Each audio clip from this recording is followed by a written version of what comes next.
So guys 12 जुलाई को जो आपका एयरफोर्स एग्जाम हुआ है उसके सभी शिफ्ट के क्वेश्चंस को आज हम एनालाइज करने वाले हैं इस सेशन में। सो मेक श्योर आप वीडियो को बिना स्किप करें एंड तक जरूर देखें। यहाँ से आपको एक रफ आइडिया लग जाएगा असल में किस लेवल का पेपर आपका इस बार बन रहा है, क्या पैटर्न आपके एग्जाम में फॉलो किया जा रहा है।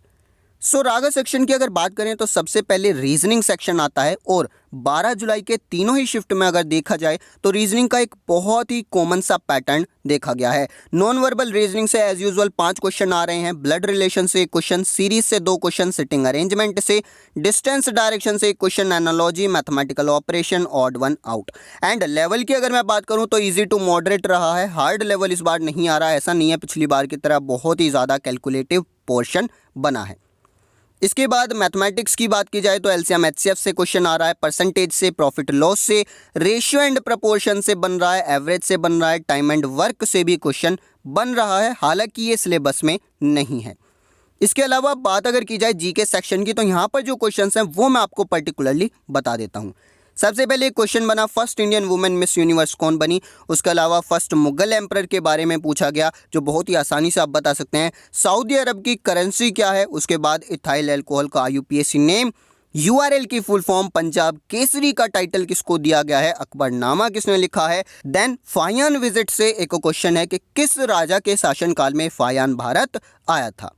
इसके अलावा नेक्स्ट सबसे पुराना वेद कौन सा है ये आपसे पूछा गया, ये वैदिक काल से क्वेश्चन था। इसके बाद आरबीआई की स्टैब्लिशमेंट कब हुई थी, इसके हेडक्वार्टर्स वगैरह उससे रिलेटेड एक क्वेश्चन। रेड प्लेनेट किसको कहा जाता है, जापान का नेशनल स्पोर्ट क्या है, गेम क्या है, और प्रेजेंट टाइम पर खेल मंत्री कौन है हमारे भारत के। अमेरिका का 51st स्टेट कौन सा है ये बताना है।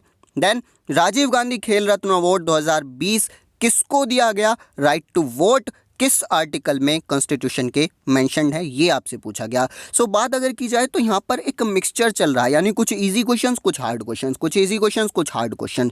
इसके अलावा आपसे पूछा गया कि भाई कौन सा वो डेजर्ट है जो इंडिया और पाकिस्तान के बीच एक नेचुरल बाउंड्री, एक प्राकृतिक बाउंड्री बनाता है।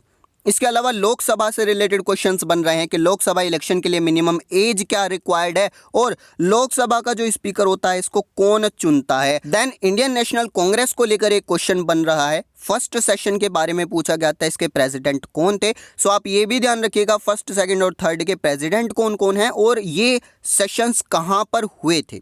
इसके अलावा नीति आयोग के चेयरपर्सन कौन है, ये तो काफ़ी ज़्यादा फेवरेट क्वेश्चन है एयरफोर्स का। उसके अलावा इंडस वैली सिविलाइजेशन से भी क्वेश्चन बन रहा है कि इंडस वैली सिविलाइजेशन में कौन से भगवान की पूजा की जाती थी। इसके अलावा रूफ ऑफ द वर्ल्ड किसको कहा जाता है, इसरो से रिलेटेड एक क्वेश्चन था। अब ये कंफर्म नहीं है इसरो के हेड का नाम पूछा गया था या इसरो की फुल फॉर्म पूछी गई थी, बट इसरो से रिलेटेड क्वेश्चन आपके एग्जाम में था। सो बात अगर की जाए 12 जुलाई के सभी शिफ्ट की तो इस टाइप के क्वेश्चंस आपके रागा सेक्शन से बन रहे हैं। एंड बात अगर की जाए लेवल की तो इजी टू मॉडरेट लेवल रहा है, ज़्यादा हार्ड लेवल, ज़्यादा कैलकुलेटिव लेवल यहाँ पर इस बार नहीं है रागा सेक्शन का। सो मेक श्योर आप इसको ध्यान में रखते हुए अपने आगे की प्रेपरेशन करें। एंड अभी अगर आपके एग्जाम में 2 या 2 से ज़्यादा दिन बाकी हैं तो मैं आपको यही रिकमेंड करूँगा आप मॉक्स वगैरह ज़रूर लगाएं। परीक्षा ऐप आप ज्वाइन कर सकते हैं, जुलाई स्पेशल सीरीज आई हुई है, स्कॉलर्स 50 कोड यूज़ कर लेना, 50% डिस्काउंट मिल जाएगा। बट अगर 2 से कम दिन एग्जाम के बीच में बचे हुए हैं तब बिल्कुल भी मॉक नहीं लगाना, मैं आपको रिकमेंड नहीं करूँगा।